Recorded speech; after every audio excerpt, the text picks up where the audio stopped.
AITA for suing my neighbor after their kid trespassed and fell into my koi pond? Let me start with why this situation hits me so hard. When I was a kid, my grandfather and I used to visit this botanical garden near his house. It had a gorgeous koi pond, and we'd sit there for hours feeding the fish, watching them glide through the water. He'd tell me about how koi symbolize perseverance and how they swim upstream against the current like little warriors. When my grandfather passed away, it left a huge hole in my life. I wanted something to keep his memory alive, so I decided to build my own koi pond. It took years of saving up, learning about koi care, and planning, but eventually, I created my dream pond, a Japanese-style garden right in my backyard. The pond has it all: a beautiful bridge, flowing waterfalls, and plants that complement the tranquil vibe. The koi themselves are stunning: bright orange, shimmering white, deep black. Some of them were imported directly from Japan and cost more than my car. Maintaining the ecosystem is no small task, but it's worth every penny and every second of my time. About 6 months ago, my life took a turn when Karen moved in next door. I know the name is overused, but she fits the stereotype perfectly. Karen is the kind of neighbor who thinks the world revolves around her. She's loud, entitled, and always has an opinion on things that don't concern her. With her came her son, Timmy, 8M. At first, I thought Timmy was just a curious, playful kid. He'd occasionally wave at me through the fence while I worked on my garden. I didn't think much of it until the day I caught him standing on the bridge over my pond, throwing rocks into the water. I calmly walked over and said, "Hey buddy, you can't be here.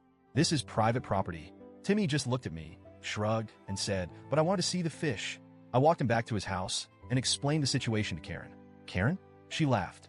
"Oh, Timmy loves animals. Don't worry, he's harmless." I told her as politely as I could that my pond isn't just a decoration. It's a delicate ecosystem that requires a lot of care. Karen brushed it off and said, "Boys will be boys." Over the next few months, this became a recurring issue. Timmy would climb over my fence, run around my yard, and try to interact with the pond. Once, I caught him dumping cereal into the water because he thought the koi would eat it.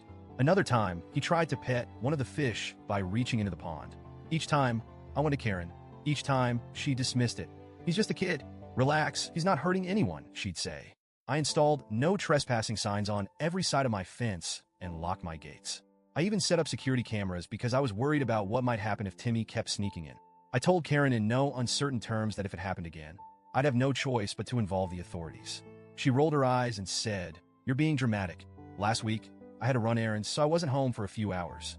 While I was out, Timmy decided it was a great idea to climb my 6-foot fence again. According to Karen, he wanted to feed the fish. This time, things went horribly wrong. Timmy slipped and fell into the pond, knocking over rocks, plants, and parts of the filtration system in the process. The fall stirred up debris, and the filtration system clogged, causing the water to turn murky. When I got home, Karen was waiting on my porch, furious. Timmy was sitting next to her, crying with a few scrapes on his knees. Karen started yelling at me the moment I stepped out of my car. "How could you let this happen? My son could have been seriously hurt." I was stunned. "Karen, your son wasn't supposed to be in my yard. I've told you a dozen times to keep him out." She shot back, "Well, you should have made your pond safer. What kind of person has a dangerous setup like this with kids around?" I couldn't believe what I was hearing. My private backyard, with its locked fence and clear signs, was suddenly my fault? When I went to check on the pond, my heart broke. Several of my koi were floating lifelessly on the surface, stressed to death by the chaos. Plants I'd spent years cultivating were uprooted, and the filtration system, a critical part of the pond, was beyond repair. I tried explaining to Karen just how much damage her son had caused, but she wouldn't hear it. Instead, she demanded I pay for Timmy's medical bills, which, by the way, were for nothing more than a couple of Band-Aids. I refused. That's when Karen flipped the script. She started bad-mouthing me to the entire neighborhood, calling me heartless and accusing me of endangering children. Suddenly, I was the villain for wanting to protect something I'd poured my heart and soul into. After thinking it over, I decided enough was enough. I filed a lawsuit against Karen to cover the damages. Over $5,000 for the koi, the filtration system, and the restoration of the pond. Of course, Karen didn't take this well. She's been going around the neighborhood telling anyone who'll listen that I'm suing her because her son had an accident. She conveniently leaves out the part where Timmy trespassed multiple times despite repeated warnings. Some neighbors have sided with her, saying, "He's just a kid." Others agree that Karen needs to take responsibility. My friends are split too. Some think I'm being too harsh, while others believe this is the only way Karen will learn to parent her child. For me, this isn't just about the money. It's about principle. My koi pond isn't just a hobby. It's a deeply personal project that represents years of hard work and a connection to my late grandfather. To have it destroyed because someone didn't want to set boundaries for their kid, it feels like a punch in the gut. I didn't want to go down the legal route, but what else could I do? Karen refuses to take responsibility, and I can't let this slide.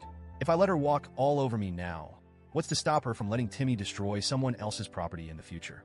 So, Reddit, AITA for suing my neighbor after her kid trespassed and ruined something so precious to me? Or should I have let it go because, as Karen loves to say, boys will be boys?